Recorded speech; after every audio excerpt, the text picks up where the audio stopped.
भाई हो गया यहाँ पे मेरा भाई यही तो खड़ा होना है।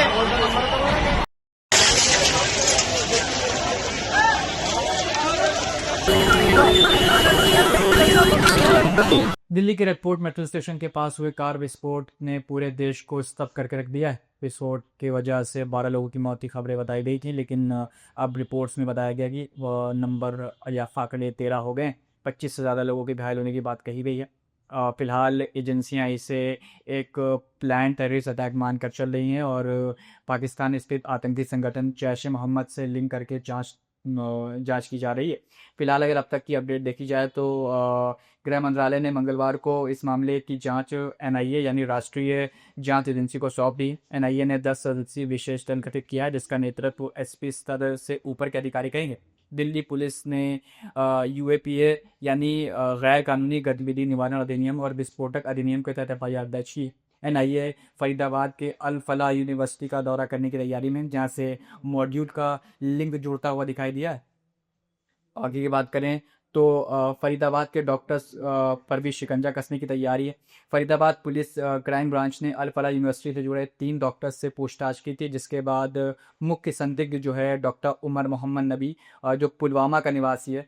ये भी खबरें काफ़ी सोशल मीडिया पर वायरल थी कि पुलवामा का कनेक्शन भी है। तो जो डॉक्टर है, जो मुख्य संदिग्ध है डॉक्टर उमर मोहम्मद नबी, जो पुलवामा निवासी भी है, को कार का कथित मालिक भी बताया जा रहा है, जिस कार में विस्फोट हुआ था, जो विस्फोट के वक्त कार में भी मौजूद था।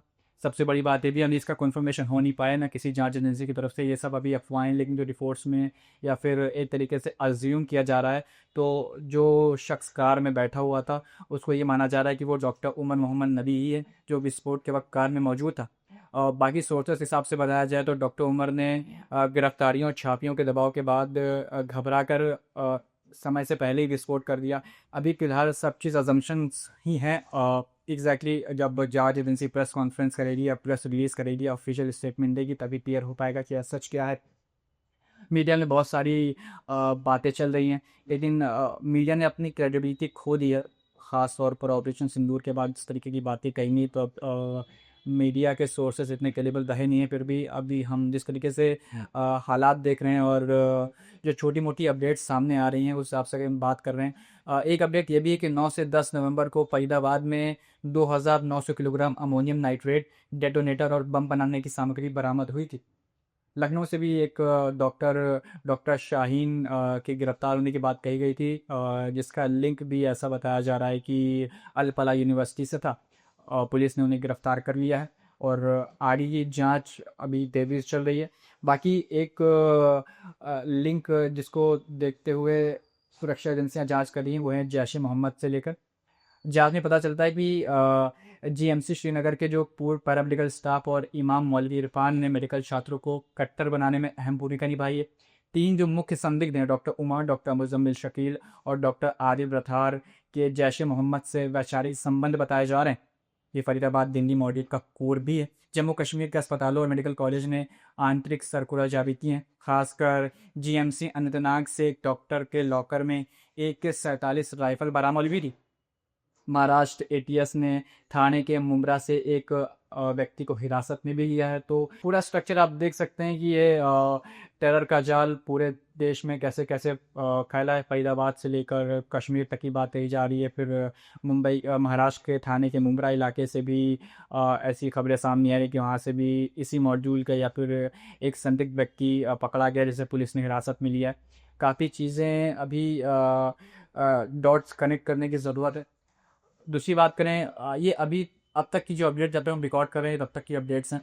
और अगर कार और विस्फोट की डिटेल्स की बात करें तो जिस कार में विस्फोट हुआ वो I-20 बताई जा रही है, जिसे 29 अक्टूबर को खरीदा गया था और उसी दिन PUC सर्टिफिकेट अपडेट भी किया गया। दिल्ली पुलिस ने कार के 11 घंटे के रूट का पता लगाया है, जो सुबह 7:30 बजे से फरीदाबाद अस्पताल के पास दिखा। 8:04 पर बदरपुर टोल से दिल्ली में दाखिल हुआ था। 2:30 बजे कनॉट प्लेस के पास, 3:15 पर रेड फोर्ट के पास सुनहरी मस्जिद पार्किंग में पहुंचा। 3:19 से 6:25 तक कार वहीं खड़ी रही। ड्राइवर कार से बाहर नहीं निकला। ये भी बात सामने आ रही कि जब दिल्ली में दाखिल हुआ तो मस्जिद के बेसमेंट में बताया जा रहा है कि कार काफ़ी देर तक खड़ी रही थी। 6:52 पर विस्फोट हुआ। फोरेंसिक टीम ने 42 सबूत इकट्ठा किए हैं, जिसमें कार के पार्ट्स और गैस सिलेंडर के टुकड़े शामिल हैं। एक पीड़ित का शव विस्फोट की तीव्रता से एक पेड़ पर लटका मिला। आप इंटेंसिटी देख सकते हैं, कितनी ज़्यादा इंटेंसिटी थी विस्फोट के अंदर, कि इतना ज़्यादा हाई इंटेंसिटी का विस्फोट था कि एक शख्स जो नज़दीक खड़ा था उस पर इतना असर हुआ, इतना इंटेंस विस्फोट था कि वो सीधे पेड़ पर जाकर लटक गया। अभी काफ़ी चीज़ें सामने आ रही धीरे धीरे। इसके बाद जो हालात है काबू करने के लिए और चीज़ें और ना बिगड़े, तो पूरे देश में एक तरीके से रेड अलर्ट जारी किया गया। जैसे ये विस्फोट हुआ पूरी दिल्ली में, और जो बड़े स्मारक हैं और रेलवे स्टेशन हैं, मेट्रो स्टेशन हैं, एयरपोर्ट हैं, सब जगह पर रेड अलर्ट जारी कर दिया गया। यूपी में, हरियाणा में, हर जगह। यूपी में ख़ासतौर पर लखनऊ में जो रेड अलर्ट जारी किया गया। एक हिसाब से देखा जाए, जैसे ही डॉक्टर शाहीन जो लखनऊ के लालबाग की रहने वाली है, जब उसे अरेस्ट किया गया तो एक ये भी ये जांच के दायरे में पूरा मामला आ गया कि लखनऊ से भी क्या कोई तार जुड़े हो सकते हैं। इस एंकर से भी जांच की जा रही है। फिलहाल पीएम मोदी ने भूटान से संदेश दिया कि जिन्होंने ये किया है वो बख्शे नहीं जाएंगे। प्रधानमंत्री मोदी ने भूटान दौरे के दौरान गृह मंत्री अमित शाह से फ़ोन पर बात भी की थी और कहा था कि ये साजिशकर्ताओं को बख्शा नहीं जाएगा। दिल्ली की मुख्यमंत्री रेखा गुप्ता ने इसे दुखद बताया और घायलों से मुलाकात भी की और कहा कि सरकार पीड़ित परिवारों के साथ खड़ी है। उन्होंने हर परिवार को 10 लाख रुपए की सहायता की घोषणा की। कांग्रेस ने पारदर्शी जांच की मांग की, जबकि सुप्रीम कोर्ट के चीफ जस्टिस ने शोक व्यक्त किया है। अंतर्राष्ट्रीय स्तर पर अमेरिका, चीन, जापान, कनाडा और इसराइल ने संवेदना जताई।